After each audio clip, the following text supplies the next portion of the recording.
우리가 마음의 뿌림을 받아 악한 양심으로부터 벗어나고 몸은 맑은 물로 씻음을 받았으니 참마음과 온전한 믿음으로 하나님께 나아가자. 아멘. 전능하사 천지를 만드신 하나님 아버지를 내가 믿사오며 그 외아들 우리 주 예수 그리스도를 믿사오니 이는 성령으로 잉태하사 동정녀 마리아에게 나시고 본디오 빌라도에게 고난을 받으사 십자가에 못 박혀 죽으시고 장사한 지 사흘 만에 죽은 자 가운데서 다시 살아나시며 하늘에 오르사 전능하신 하나님 우편에 앉아 계시다가 저리로서 산자와 죽은 자를 심판하러 오시리라.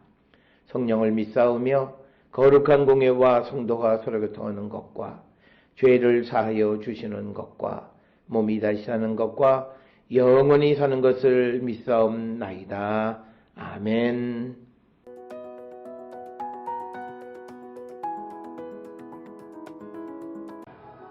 멸망에 가증한 것이 서지 못할 곳에 선 것을 보거든 읽는 자는 깨달을진저 그때에 유대에 있는 자들은 산으로 도망할지어다. 지붕 위에 있는 자는 내려가지도 말고 집에 있는 무엇을 가지러 들어가지도 말며 밭에 있는 자는 겉옷을 가지러 뒤로 돌이키지 말지어다.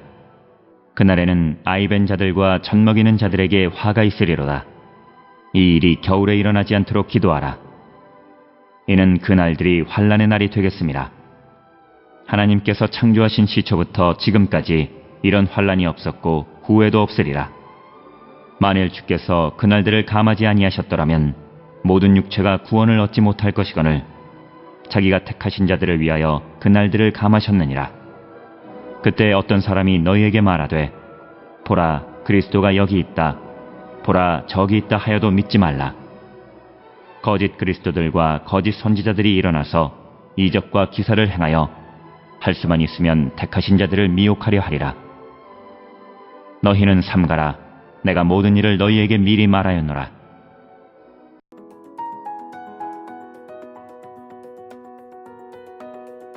마가복음 13장 14절로부터 23절까지는 멸망에 가증한 것에 관한 기록이 되겠고, 이 13장 14절부터 23절까지의 내용은 마가복음 13장 4절에서 4명의 제자들이 질문했던 그 징조에 관한 그 대답이 되겠고, 이 내용은 마태복음 24장 15절에서 28절이나 누가복음 21장 20절에서 24절에도 기록이 되어져 있습니다.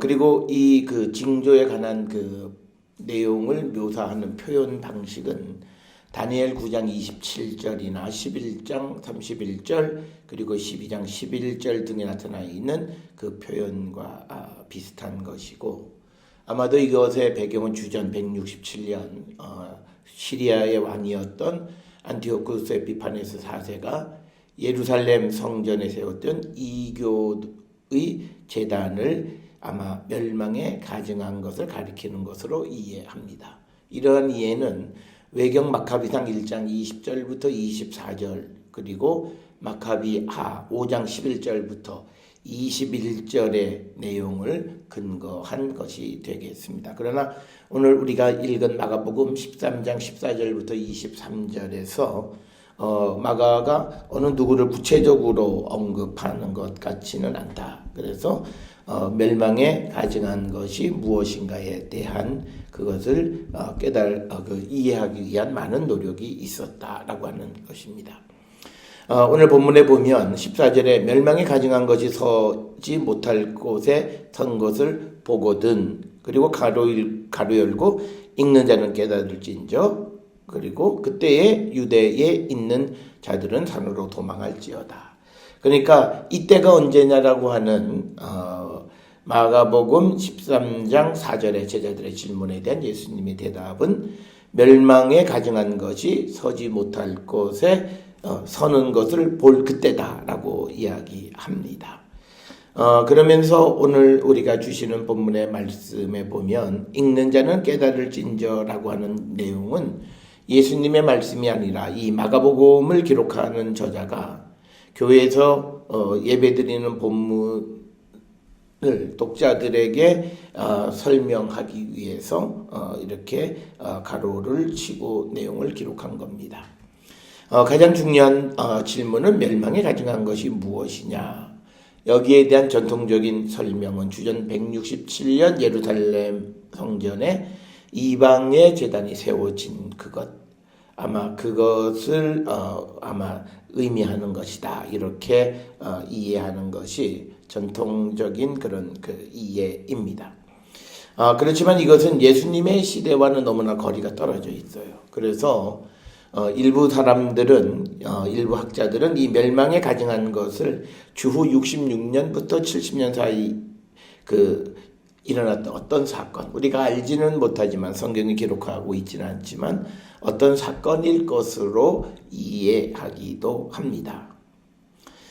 그런데 우리가 마가복음에 나와 있는 13장 14절부터 23절을 어떤 특정한 역사적 사건과 연결시키려고 할 때는 굉장히 좀 어려운 그런 문제가 있습니다. 따라서 이 마가의 표현을 그저 종말론적 표현으로 우리가 이해한다면 어느 시대이든지 멸망에 가증한 것들이 서지 못할 곳에 서게 되면 그때가 이제 마지막 이 환란의 시작을 알려주는 사건으로 이렇게 이해하라. 그런 의미로 우리가 이해하면 되겠습니다.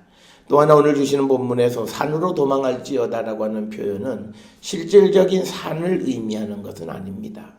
만약에 그렇다면 예루살렘 자체가 이 성전산에 위치하고 있기 때문에 거기서 어디 다른 산으로 간다는 것은 말이 되지 않고 역시 산으로 도망하라라고 하는 것, 이건 역시도 종말론적인 표현으로 이해를 하고 이것은 요한계시록 6장 15, 16절에 나와 있는 산들의 바위 틈으로 피신하는 그것과 같은 개념으로 이해하시면 되겠습니다. 그러면서 15절에 지붕 위에 있는 자는 내려가지 말고 집에 있는 무엇을 가지러 들어가지 말라. 이 말의 의미는 지체하지 말라. 그러니까 지붕에 있는 사람이 내려가는 것, 또 집에 있는 무엇을 가지러 들어가는 그런 시간적 여유조차 없는 임박하게 닥쳐오는 마지막 환란의 모습을 우리에게 가르쳐주는 그런 말씀이 되겠고요. 16절에서는 밭에 있는 자는 겉옷을 가지러 뒤로 돌이키지 말지어다. 그리고 그 말 모두가 전부 다 위급성, 긴박성을 강조하는 그런 표현들이 되겠습니다. 그리고 17절에 의하면 아이벤 자들과 젖먹이는 자들에게 화가 있을 것이다. 그들에게는 재앙이라고 하는 거죠. 임신한 여인이 자기 몸 하나 건사하기도 힘든 때에 아이까지 보호해야 되고 젖먹이 마찬가지. 그래서 그 어떤 가장 임박한 그 환란이 오게 되면 그런 아주 연약한 자들에게는 화가 있게 될 것이다. 이렇게 말씀을 하고 특별히 18절에 이 일이 겨울에 일어나지 않도록 기도하라. 이 말은 이스라엘의 겨울철 기후적 특성과 연관시켜서 우리가 이해해야 합니다. 겨울철에는 춥고 또 비가 내려 그래서 땅이 질퍽거리기 때문에 도망하기가 쉽지 않고 그리고 또 우리가 산으로 도망하라고 그랬는데 비가 내려서 산 밑에 와디가 형성이 되면 그 물을 건너지 못해서 산으로 도망할 수 없기 때문에 특별히 이런 그 큰 환란이 겨울철에 일어나지 않도록 기도하라 이렇게 말씀을 합니다. 그러면서 19절에 이는 그 날들이 환란의 날이 되겠습니다. 하나님께서 창조하신 시초부터 지금까지 이런 환란이 없었고 후에도 없으리라. 그러니까 19절에서 나온 이 말은 다니엘 12장 1절에 나와 있는 그때까지 없던 환란일 것이다 라는 표현과 같은 것이 되겠고 아마도 이것은 마지막 종말의 때에 오는 그런 마지막 심판의 모습을 우리에게 기억하게 하는 그런 표현이 되겠습니다. 그러면서 20절에 만일 주께서 그 날들을 감하지 아니하셨더라면 모든 육체가 구원을 얻지 못할 것이거늘 자기가 택하신 자들을 위하여 그 날들을 감하셨느니라. 그래서 그런 큰 환난 속에서 우리가 구원을 받는 것은 하나님의 자비하심이다 라고 하는 것입니다. 그리고 21절에 그때 어떤 사람이 너희에게 말하되 보라 그리스도가 여기 있다 보라 저기 있다 하여도 믿지 말라. 유혹하는 사람들이 생겨나게 되는데 그들을 믿지 말라는 말씀이 오늘 주시는 21절의 말씀이고, 이런 말씀은 어떤 마지막 때가 가까워 오게 됨으로써 많은 사람들이 자기가 자칭 어떤 이 선지자 메시아인 것처럼 말하면서 사람을 미혹하게 될 것이다 라고 하는 겁니다. 그래서 이 말씀은 이미 예수께서 마가복음 13장 4절 5절에서 특히 5절에서 너희가 사람의 미혹을 받지 않도록 주의하라. 많은 사람이 내 이름으로 와서 이르되 내가 그라 하여 많은 사람을 미혹하리라 라고 하는 그 말씀에 우리가 이어서 21절도 그리스도가 여기 있다 보라 저기 있다 하여도 믿지 말라라고 하는 그런 경고의 말씀을 주시는 것. 그래서 환난의 때가 되면 자칭 그리스도라고 하는 자들이 메시아라고 하는 자들이 많이 생겨나는 현상을 미리 경고하시는 그런 말씀이 되겠고요. 그러면서 22절에 거짓 그리스도들과 거짓 선지자들이 일어나서 이적과 기사를 행하여 할 수만 있으면 택하신 자들을 미혹하려 하리라. 그래서 성경에서 어떤 누군가가 이적과 기사를 행한다고 해서 그가 진실된 어떤 그런 선지자임을 보증하는 것이 아니다. 그러나 우리는 많은 사람들이 어떤 예언의 능력이 있으면 그 능력으로 말미암아 그를 진짜 선지자로 이해하는데, 성경은 우리에게 여러 곳에서 구약 성경 예레미야에서도 그렇고 오늘 주시는 말씀에서도 그렇고 이적과 기사를 행한다고 해서 그가 진짜 참 선지자를 의미하는 것은 아님을 우리에게 가르쳐 주기 때문에 우리는 하나님의 말씀을 우리가 듣고 그 말씀에 의해서 우리가 정말 그리스도와 선지자를 믿고 따르는 자들이 되어야 한다. 그래서 23절에 너희는 삼가라 내가 모든 일을 너희에게 미리 말하였노라. 그래서 되어질 모든 일들, 마지막 환난의 날이 임하게 되어지는 그때의 상황들에 대해서 예수께서 모든 것을 말씀하셨다. 그래서 우리는 그 주님의 말씀을 기억하시면서 유혹에 넘어가지 않는 자들이 되기를 결단하고 하나님의 환난의 날 거짓에 미혹당하지 않고 영으로 깨어있어 기도하는 자가 되고 마지막 하나님의 자비하심으로 구원에 이르는 자가 될 수 있기를 주의 이름으로 축원합니다. 기도하시겠습니다. 사랑과 은혜가 충만하신 아버지 하나님 은혜를 감사합니다. 우리가 이 땅을 살아갈 때 많은 이들은 종말적인 메시지를 선포하며 끝날이 이날이다 저날이다 내가 메시아다 라고 하는 이들, 이단과 사이비들이 많이 판을 치는 이때에 우리가 깨어 기도하며 미혹당하지 않도록 영으로 무장한 자 되게 하시고 성령의 인도함을 따라 살아가는 거룩한 백성 되게 인도하시고 축복하여 주시옵소서. 예수님의 이름으로 기도드렸사옵나이다. 아멘.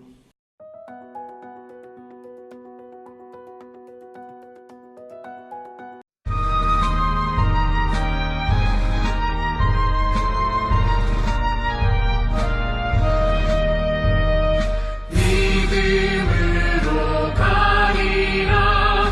주님 가신 고난의 길, 주님 말씀 붙잡고 승리하며 살아가리. 주님 앞에 나아가 무릎 꿇어 간구하고 겸손하게 주님 섬겨 새 힘을 얻으리라. 고난 중에 있을 때 소망 중에 기뻐하며 주님 말씀 따라서 기쁨으로 살아가리.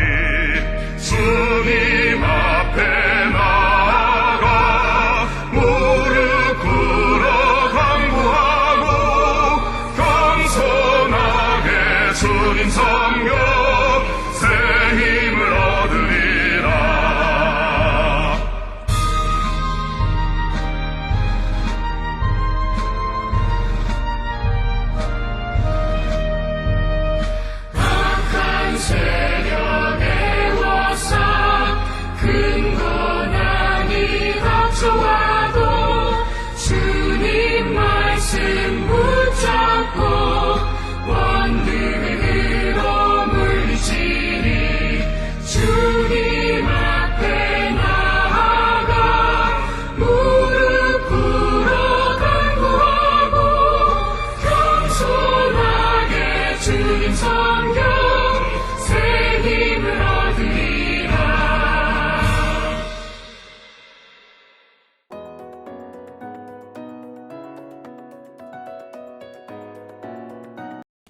기도하시겠습니다.